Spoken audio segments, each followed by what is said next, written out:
Greetings, scholars, for our review on Unit 2 for AP Euro, the Reformation and Religious Wars.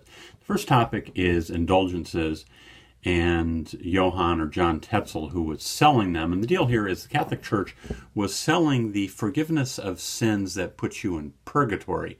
And by paying some money, you could reduce time for yourself in purgatory and for others as well. And the money was going to build St. Peter's Cathedral in Rome. And specifically in one of the German states, Albert of Brandenburg had just bought himself control of a diocese or a bishopric, and he had hired a salesman, a German seller of indulgences named John Tetzel.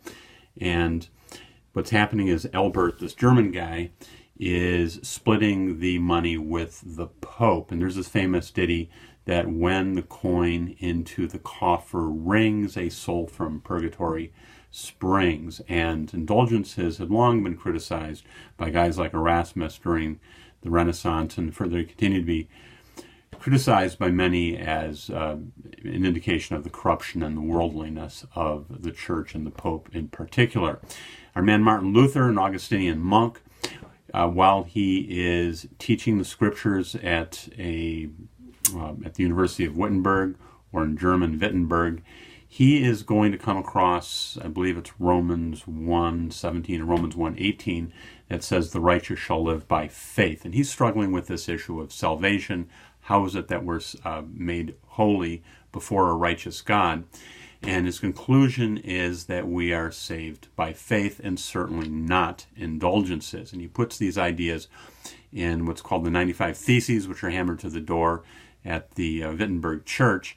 And he's eventually brought before the Diet of Worms, or Worms, and he's going to be tried before Charles V, the Holy Roman Emperor. He has a safe conduct pass. He's under the protection of Frederick of Saxony. Kind of an interesting situation here. Frederick of Saxony is one of the electors who elected Charles V, and Charles V is really beholden to Frederick. So Frederick is Luther's protector, which is why Luther runs away and lives to preach against the Catholic Church another day.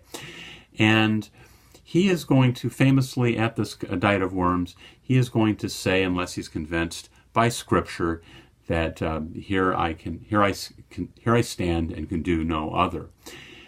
And Pope Leo X is the person who is going to excommunicate him, and then Luther's going to take the papal bull and he's going to burn it and sort of defy the Pope.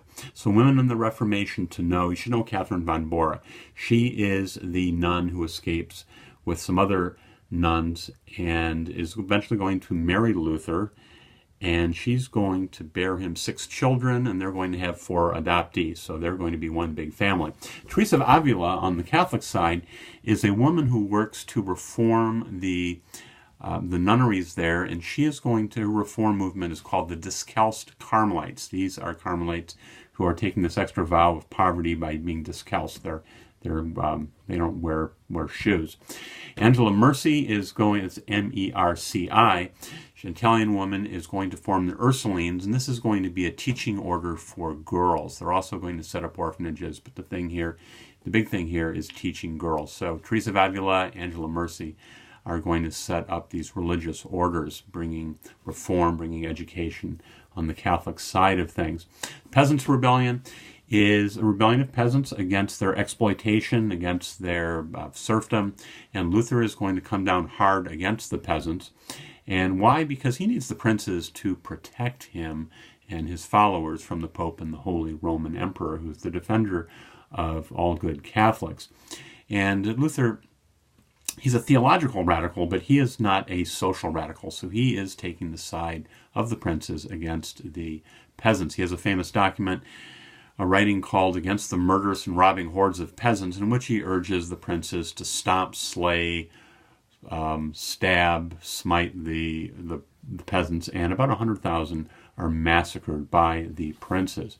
The Schmalkaldic League and the Schmalkaldic War, this refers to an alliance. The Schmalkaldic League is an alliance of Protestant German states that are fighting against these Catholic German states and the forces of the Holy Roman Empire.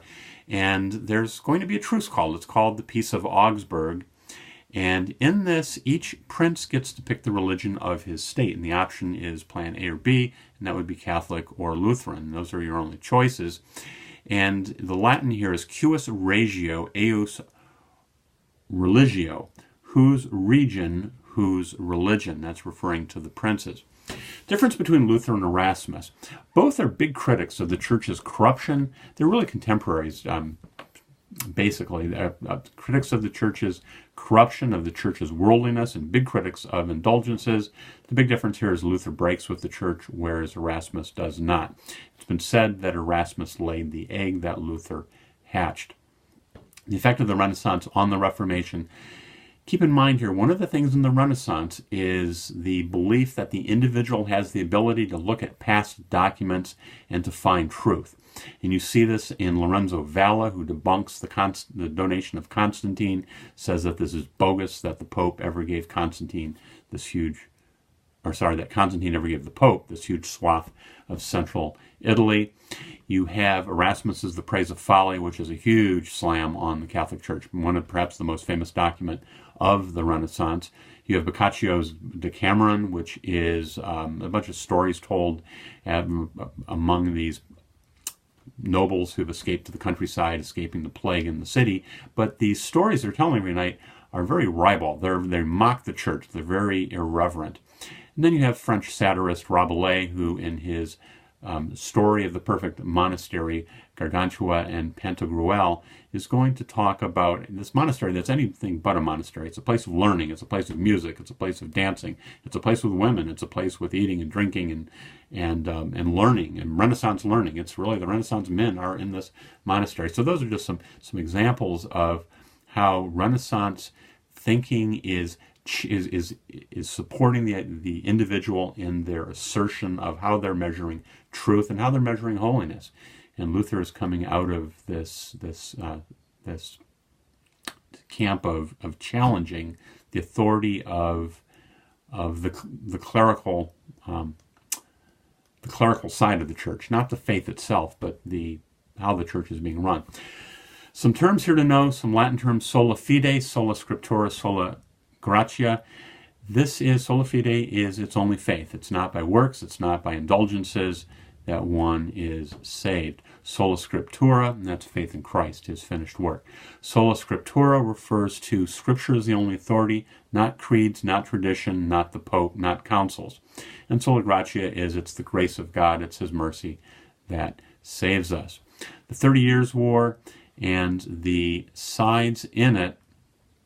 Well, the 30 Years' War starts with what's called the Defenestration of Prague, and these are the Bohemians, which are the Czechs today, have become Calvinists, and they don't fit in this deal. Remember the Quis regio eius religio?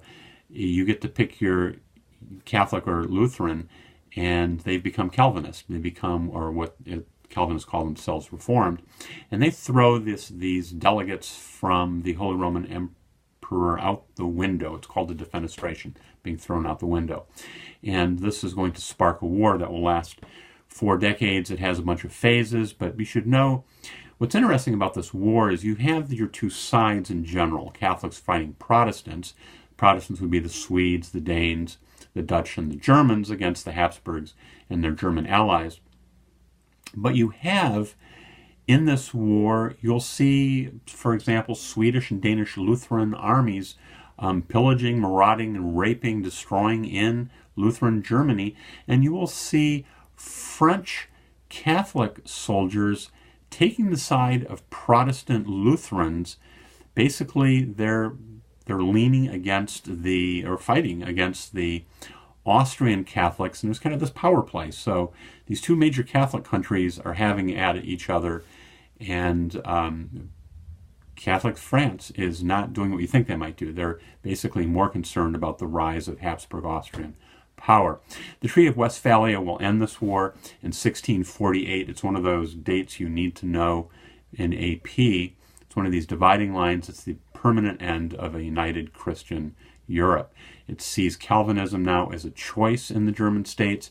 It sees Switzerland's independence recognized from the Holy Roman Empire.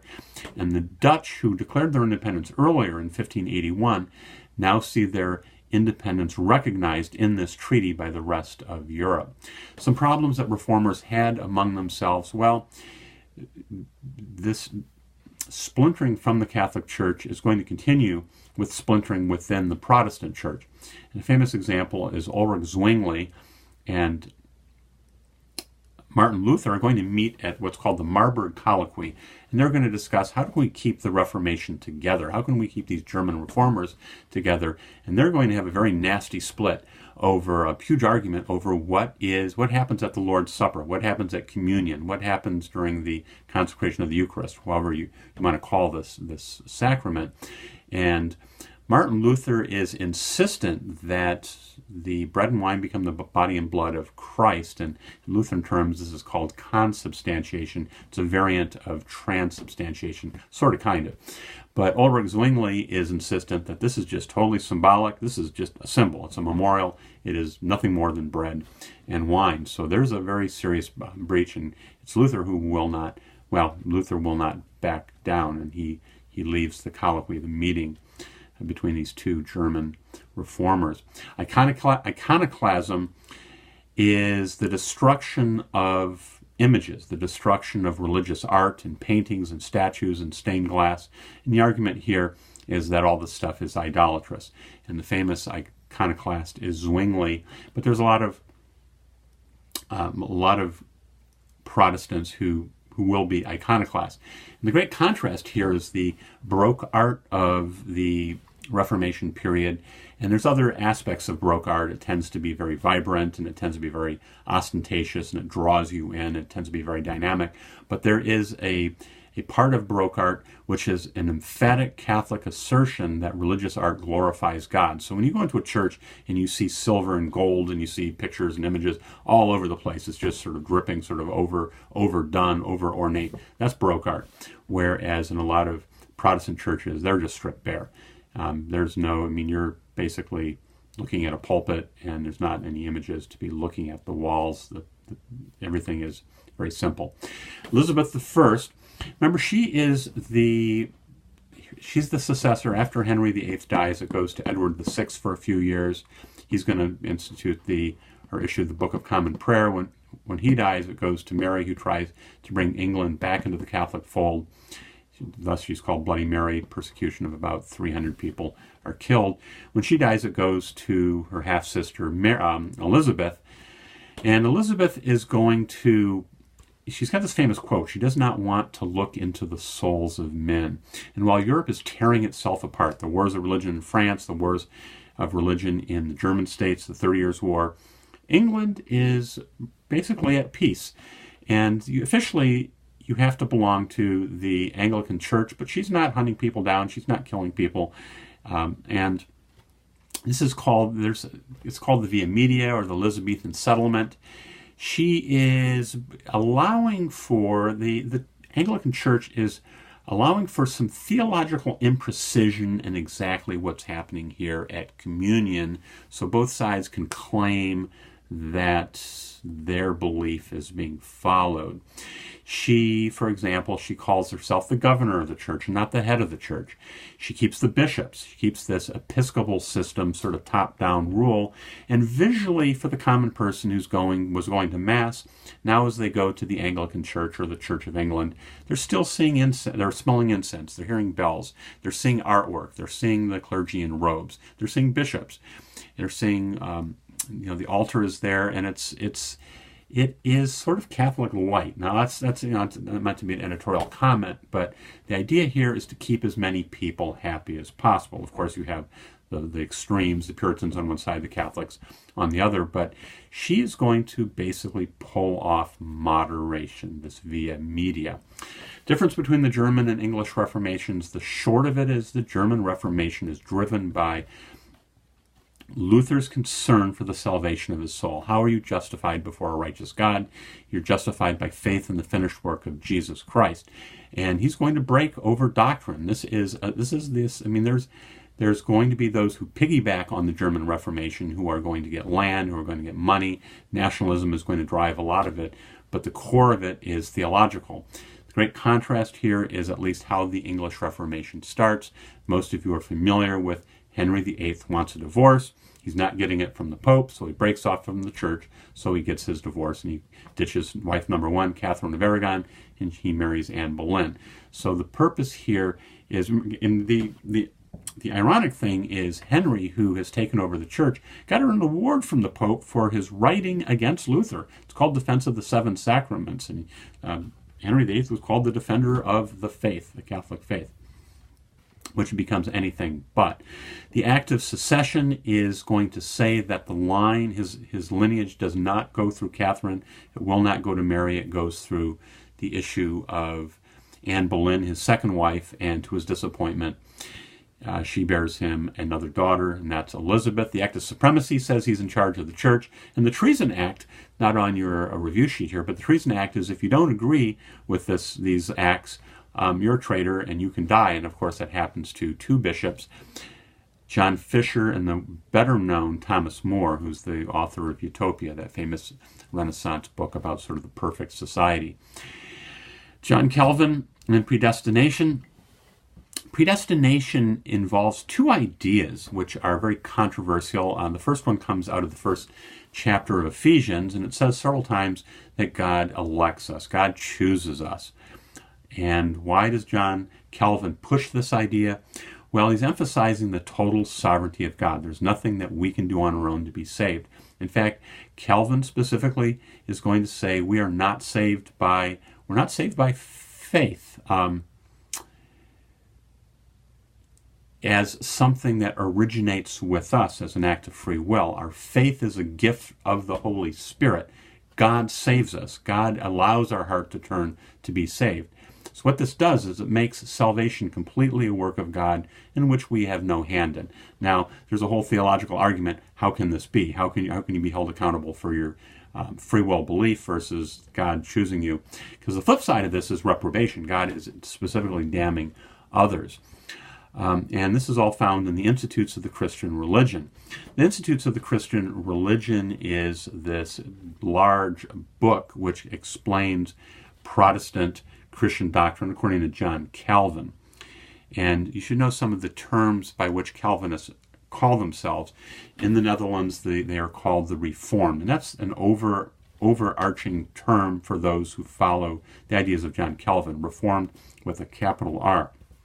In Scotland, the Calvinists are called Presbyterians. In England, they're called Puritans. In France, they're called Huguenots. Ignatius Loyola and the Jesuits. Loyola is a Spaniard, more technically a Basque, but let's call him a Spaniard.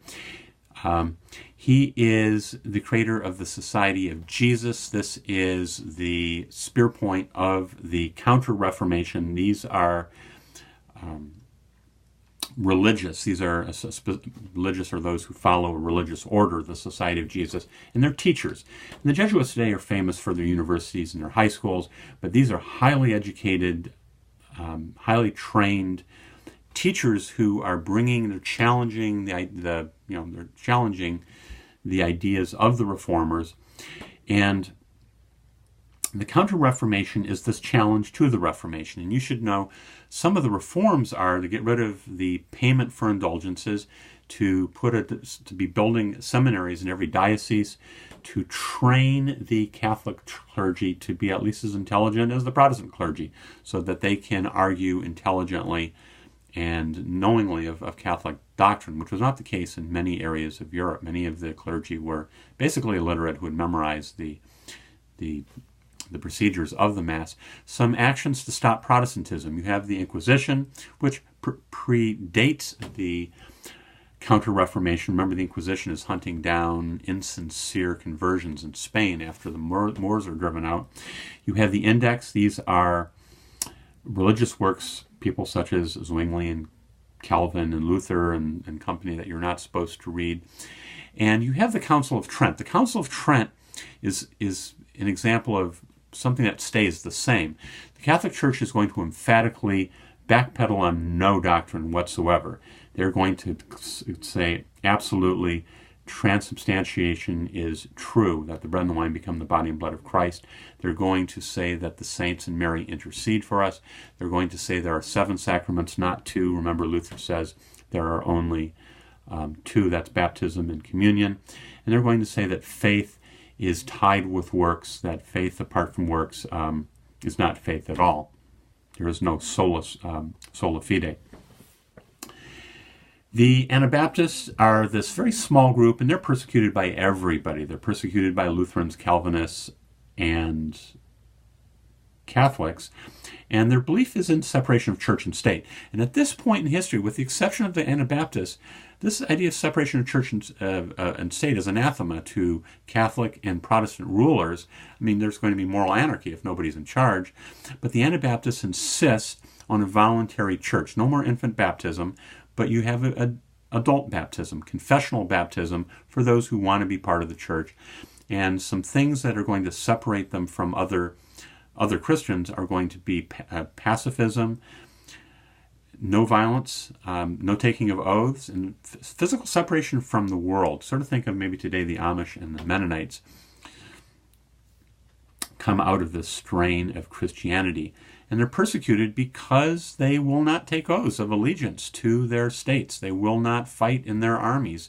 And they believe in no infant baptism. So their infant baptism is practiced by the Catholic Church, by the Lutherans, by the Calvinists, and by the Anglicans. And at a time when becoming part of the church is a statement of your loyalty to the state and the rulers, this is an act of separation of church and state. It's an act of unforgivable defiance. And they're basically punished very severely and killed all across Europe. And they're constantly in flight.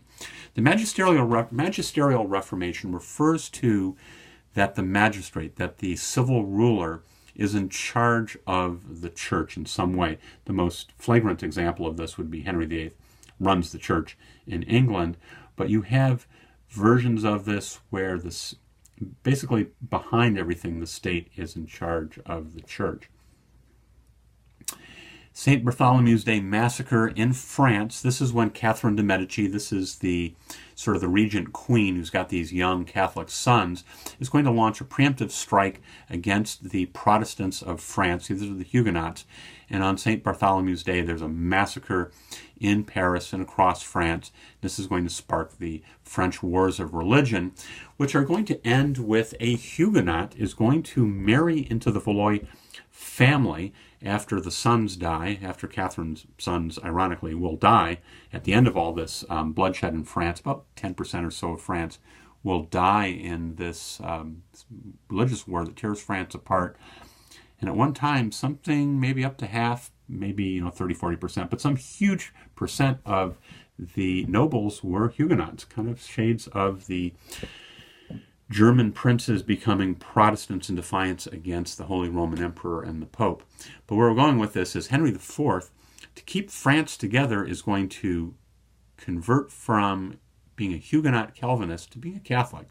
But he has a famous quote that Paris is worth a mass, but he issues the Edict of Nantes, which has an S. In French, it looks like edict. In English, it looks like Edict of Nantes. In French, the only letters you pronounce at the end of a word are C, R, F, and L. So Edict of Nantes.